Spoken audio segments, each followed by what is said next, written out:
a 2x12 speed, fully hydraulic carbon group set for less than 250 quid. If you'd have told me this a couple years ago when 105 hydraulic was going for upwards of 500 quid, I'm not sure that I would have believed you, but here we are. However, in my experience, cheaper stuff like this, it tends to work well straight out of the box, but longevity, yeah, that is another thing entirely. So 6 months and 1,200 miles later, how has the L-TWOO RX group set held up, and would I recommend it? Well, my name, as always, is Luke, and welcome back to Trace Value. Context, aka, why should I care? Right, so very quickly, for those that don't know, late last year, a Chinese brand called L-TWOO released a new series of group sets. They were the first fully hydraulic drop bar group sets to come from a Chinese manufacturer, and as the costs are so competitive, it really lowered the barrier to entry for decent hydraulic disc braking on road bikes. Talking of cost, as mentioned, you can pick up the 12-speed variant for less than 250 quid, whereas the Shimano R7020, I think the closest competitor in terms of price, will set you back 400 without the derailleurs. Finally, weight. So for the carbon variant here, i.e. the variant with carbon brake levers, shifter paddles, and carbon derailleur cage, you're looking at 876 grams, whereas the same kit with the Shimano R7020 group set, that comes to 930. So all in all, if this is decent, it's a pretty big deal and definitely worth your consideration. So with that context over and 1,200 miles onto this group set, let's dive in. Right, first things first, let's cover things that are great. No question about it. So this group set is easy to install. There were no massive surprises or problems getting it slapped on the bike. The hoses are already attached to the calipers and plumbing the brake lines into the shifters. Yeah, very straightforward. You'll need an 8 and a 10mm spanner, and the flexible hose on the back of the shifters makes it really easy. You'll also have loads of mounting hardware included, and although I was a little confused by the mounting brackets initially, you basically get 2 sets per caliper to fit either 140 or 160mm disc rotors. Bleeding was also very straightforward, and with a basic bleed kit, again, no real surprises. Now, if you want to see the install steps in a bit more detail, check out my initial build video with this group set, and I'll link that in the corner and also in the description. Now, one thing worth mentioning, in my initial unboxing video on this group set, I mentioned the calipers were post-mount. Yeah, this isn't true. While they look like it, the spacing between the holes is 70mm, so these are technically flat mount. Post-mount have the mounting holes at 74mm. The braking performance is great, and I had no issues with leaking oil or the brakes overheating or anything like that. In fact, I was lucky enough to go cycling for a few days in Lanzarote last month, and I got to ride the latest Ultegra 12-speed Di2 group set. The braking power is easily comparable with that. Suffice to say, yeah, it's amazing. A massive strong point for this group set. I believe the included pads are a semi-metallic ceramic and copper compound. The bite from cold is fantastic, and as long as you bed them in properly, the brake squeal is, yeah, pretty minimal with these pads as well. So over the last 6 months, I've done loads of all-day rides, and comfort on the bike is great. The hoods are small and easy to grasp, and there are no sharp angles or strange lumps to dig into your hands. Plus, the rubber is very high quality. On some cheaper group sets I've tried in the past, within 1,000 miles, the rubber has become stretched out and loose. On these, yeah, no such problems. In general, L-TWOO has always chosen decent quality rubber, which, it sounds like a stupid thing to focus on, but it's little things like this that can really elevate that perceived quality. Anyway, with that out of the way, let's cover a few things that aren't necessarily bad, but they do require a bit more explaining. Now, I discovered this small issue when I built this bike up using the group set a few videos back, so check that out for a bit more detail, but here are the basics. There's a small retention clip holding the piston assembly in place inside the shifter, and when the piston is depressed, this clip can rattle around, leading to this. I found this especially prevalent when you dial in the free stroke adjustment via this grub screw, which essentially pre-depresses the piston so you can reduce brake lever pull. Now, I hate a bike that rattles while you're riding, so I wasn't going to live with this, but super easy fix. Stick some grease around the clip, yeah, donezo. No more rattling even after 6 months. And again, if you want to see this fix in a bit more detail, I'll link the video and the specific timestamp where I cover this in the video description. We interrupt our program to bring you this important message. So the summer is well and truly here, ladies and gentlemen, so I'm super happy to have today's sponsor Sirocco on board. They're a wicked little Spanish company that produce some awesome cycle kit, and when the sun is out in force, like it has been recently, this SRX Pro jersey, it's the one I always gravitate to. The fabric is super lightweight and comfortable, and it's really well constructed using flat block stitching on all of the seams that lies flat against the body and reinforcing on the rear pockets for added durability. Plus, it's like 50 quid at the moment. Now, I'm always in black, so I thought I'd show you some of the other color options. The white one looks wicked, plus it reflects more light, so it actually keeps you a little bit cooler when you're out in the sun. And if you want to keep your arms covered, they've got a long sleeve version as well. And because the fabric is so lightweight and breathable, you just don't overheat, even sat in direct sunlight.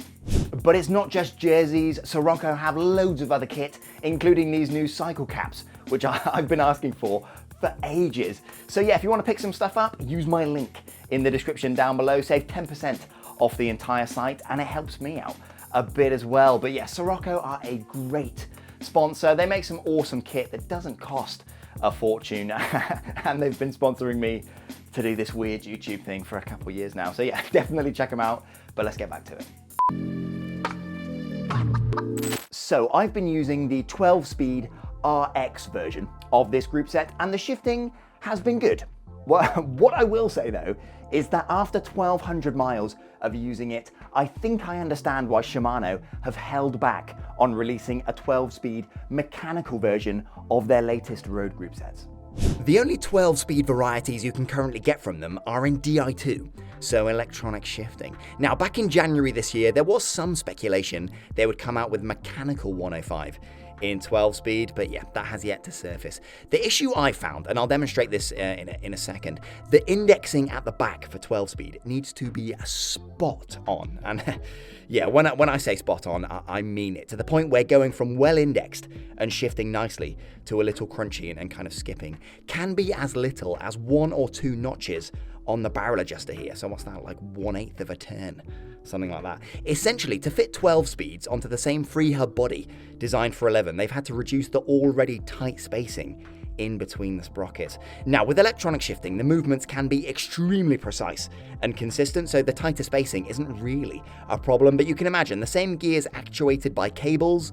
Yeah, it's a different story. The slightest variance in cable pull can mean the difference between a successful shift and a bit of a crunchy mess. Anyway, let me show you what we're dealing with.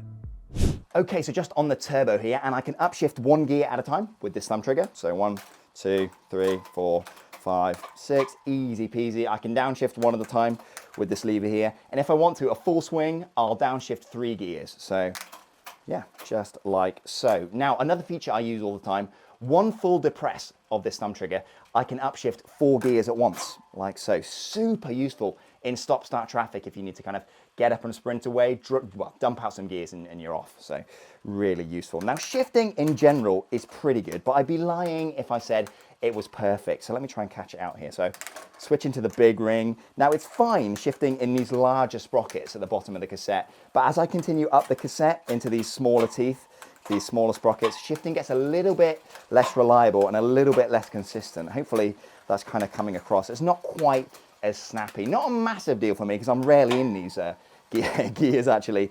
But yeah, I think it's mainly to do with the fact that it's a 12-speed cassette, so the teeth between the spaces between the sprockets have to be a lot tighter than say an 11-speed one. But you know what, in general, I'm actually very happy with the shifting. It's just a couple places it can get caught out. I think 11-speed is probably the way to go, but I'll cover that in a bit more detail later. So yeah, shifting's not perfect, but on the whole, I'm happy with it. Now, I don't think this is a massive deal, but I'm sure there are some of you out there that will disagree with me. But I've found a little bit of corrosion on some of the parts, specifically the brake calipers. The clamping nuts for the brake hoses here have some rusting, which isn't too bad, mainly some surface corrosion, and it's only on one side of the nuts, which is a little bit odd. So let me know in the comments if you got any theories as to why this might have happened. And also the steel bolts holding the calipers together. Firstly, they have a different surface finish. The bolts on the rear caliper appear to have a black coating, potentially black oxide, and the front, I think, a zinc chromate coating on these bolts. Now, I bought one of the very first batches of this group set, so it's possible they hadn't standardized every facet of the production, hence the slightly different bolts. But you can see a slight white discoloration on the black bolts for the rear caliper. I think the white substance is zinc oxide, so potentially these are zinc-plated bolts with a coat of black paint. But yeah, again, I'm not too worried. However, let me know in the comments if you have any insight on this and whether I should be a bit more concerned. The rust and oxidation basically just rubs off, and I think it's mostly due to the salt on the roads around here earlier in the year. So if you are riding this group set in all weathers or potentially near the sea, definitely keep an eye on these bits. Okay, so on the more premium versions of these group sets, the brake and gear levers are made of forged carbon to save a bit of weight, but there have been some reports of these levers snapping. A fellow YouTuber, Francis Cade, had a gear lever or gear paddle snap on him on his version of this group set, and I've actually had one of the carbon brake levers snap on me on the gravel version of this group set that I use on another bike. So roll that clip.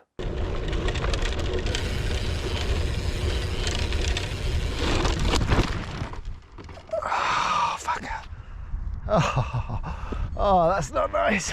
And I was totally fine, by the way, so don't worry. Now that brake lever snap that I just showed you, I can't really hold that against the group set. I mean, I did absolutely plow into the ground at about 20 miles an hour. And to be fair, the rest of the shifter was absolutely fine. So I just swapped in a new lever and the group set worked perfectly, no problems at all. That gear lever snapping though, that's a different matter. Now, Monsieur Cade, he snapped his gear paddle when changing into the big chainring, so the left-hand shifter. However, I've not had any problems on that front with my group set. Plus, L-TWOO have apparently updated their suppliers for the carbon levers due to some initial quality control concerns with some of those early units. So I wouldn't worry too much if I were you. Just remember, they are carbon, so avoid absolutely wrenching on the gear levers and you should be fine. So I've got a few tips and tricks for you that I figured out whilst I've been tinkering with this group set over the last 6 months. Firstly, this group set is built around the Shimano standard, so brake pads can be replaced with generic Shimano ones like these L-05A pads. Even with the Icetech fins, they fit perfectly in the calipers. The hydraulic parts like brake hoses, olives, barbs, and the clamping nuts, these are all Shimano standard as well, BH59.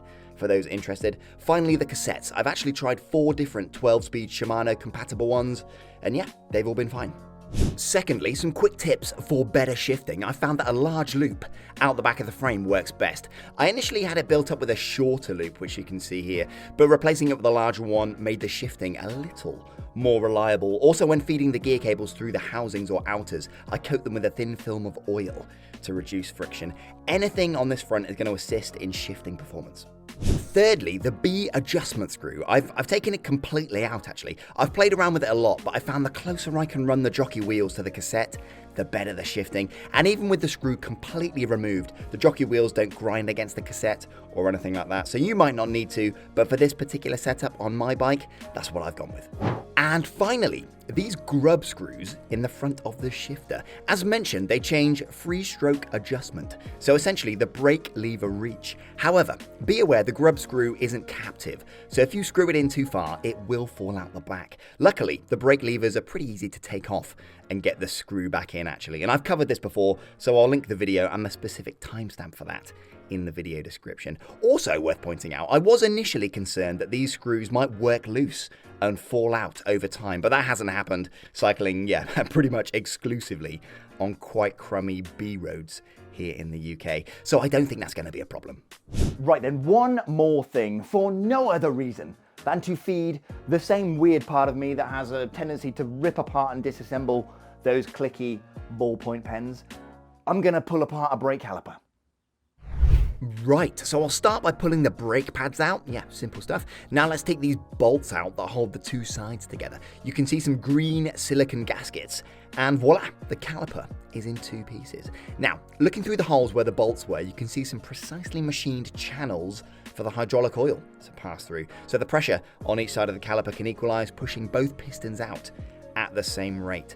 Talking of the pistons, with a bit of compressed air, I popped them out. They're 22mm in diameter and made of ceramic, whereas cheaper pistons are often made with aluminium. Ceramic is much better at isolating the heat built up during braking in the pads and the rotor. So on long descents, the heat isn't transferred into the caliper as fast, so the oil inside doesn't end up boiling, basically. Ceramic also doesn't warp under extreme heat either. So yeah, well-made ceramic pistons aren't cheap. Great to see. Overall, these are very high quality brake calipers, and it doesn't look like L-TWOO skimped on the build quality or the choice of materials here either. Pretty impressive stuff. This group set is great, but get the 11-speed one. No, but honestly, I do really like this group set. It's just that 12-speed is utterly pointless, in my opinion, especially on a mechanical group set like this. So if I were you, I would go for the R9 11-speed variety of this thing. I guarantee you, going from 11 to 12 speed, you'll notice precisely a 0% difference. I mean, I understand the argument, right? There's more gears, so the ramping between them is a bit smoother, so you won't notice the jumps as much, but like, I've ridden 11 and 12 speed back to back, and I certainly couldn't tell you the difference. Combine that with the fact that 11-speed cassettes and chains are much cheaper and more readily available, and they're easier to index, and the 11-speed version of this group set is cheaper, and certain wheel sets don't accommodate 12-speed cassettes. Yeah, just stick with the 11-speed version. Now, I am aware the same argument could be made to push back to 10-speed, but what I will say is there's not many lightweight options for stuff like cassettes in 10-speed, whereas 11-speed, there's a whole plethora, a whole marketplace of cheap lightweight stuff. So while 12-speed is a lot more prevalent these days, 11-speed is still where it's at for that kind of budget, lightweight performance stuff, if you ask me. Now, is this L-TWOO group set on par with Shimano gear like 105 or Ultegra? No, I don't think it is. There's just a level of refinement that you get with Shimano stuff that's not quite present here with the L-TWOO group set, but it is about 90–95% of the way there, I would say. But does that matter? No, I don't think it does. Once you've got it dialed in, the shifting is great, the braking performance is excellent, and although there are some exceptions, the durability is decent as well. If you're building a bike on a budget in 2023 and you're not considering this series of group sets, you're out of your mind, in my opinion. I mean, the basic R9 2x11 version of this group set, it's £224. Quick correction, it's actually 177 quid. Nothing out there even comes close to that in terms of value. So yeah, if you did want to check out that group set or any of the ones that I've kind of shown today, I'll stick some links down there in the description for you. Now, I assume there's a lot of you watching right now that have never installed a hydraulic group set, but because the prices have come down so much recently with stuff like this, you're thinking of giving it a go. Well, I was in the same position as you a couple years ago. I'd never installed a hydraulic group set before, and I remember being quite trepidatious about it, thinking there was some like specialist knowledge or experience you needed to be able to like plumb the brake lines properly. But no, it's honestly very simple. I've said this before, but I'm not a trained bike mechanic. I'm literally just some douchebag in a garage figuring this out as he goes, probably in the same way you would, watching YouTube tutorials and stuff like that. So don't let the fact that it uses hydraulic brakes put you off giving installation a go. If you've tinkered around with a regular mechanical group set, this genuinely isn't far off that. So yeah, if I'm capable, you certainly are. Right, one extra bit, I mentioned it last episode, and you might have seen I've swapped the brake calipers over. So I was running the stock L-TWOO calipers for about 1,000 miles, and there's nothing wrong with them. They still work absolutely fine. But these ones from Z-Race caught my eye. They're a little bit lighter, and they're also bright green, which appeals to my little monkey brain. Yeah, so it's quite interesting actually. So the stock L-TWOO brakes look nothing like traditional flat mount calipers that you'd see on like a Shimano group set. And I think that's because Shimano own the design patent for that particular mounting standard. So L-TWOO have designed them in such a way to use that slightly odd looking bracket so that they don't have to pay Shimano the royalties to use their design. At least I think that's what's happened. Now the calipers from L-TWOO are slightly heavier as a result of this, and in fact Z-Race actually say something to this effect on the actual product listing page for their calipers. Now whether Z-Race have actually paid Shimano to license the flat mount design, who's to say? But regardless, I've got these on the bike now, and the braking performance, yeah, it's pretty wicked actually, but the installation was a bit of a nightmare. So yeah, I'll cover these off in the next video, so subscribe for that. And whilst I've got you, I wanted to say something a bit odd, I suppose, but a couple videos back, I mentioned that I was gonna leave my full-time job to do this YouTube stuff full-time, and at that time, I was really, really nervous about it and kind of questioning whether it was the right thing to do. And I just had so many comments on that video that said like, congratulations, you're gonna smash it, really wish you the best for, you know, the future. It was, at the time, I was so anxious about whether I'd made the right decision, because I was leaving, you know, a relatively well-paid, stable, full-time job to try this. And yeah, like every hour, I basically couldn't sleep because I was nervous about it. And just everyone's comments and lovely things that they said and emailed and all the support just really helped solidify my decision that this was the right thing to do. So it might not work out. Maybe this whole thing will go down in flames.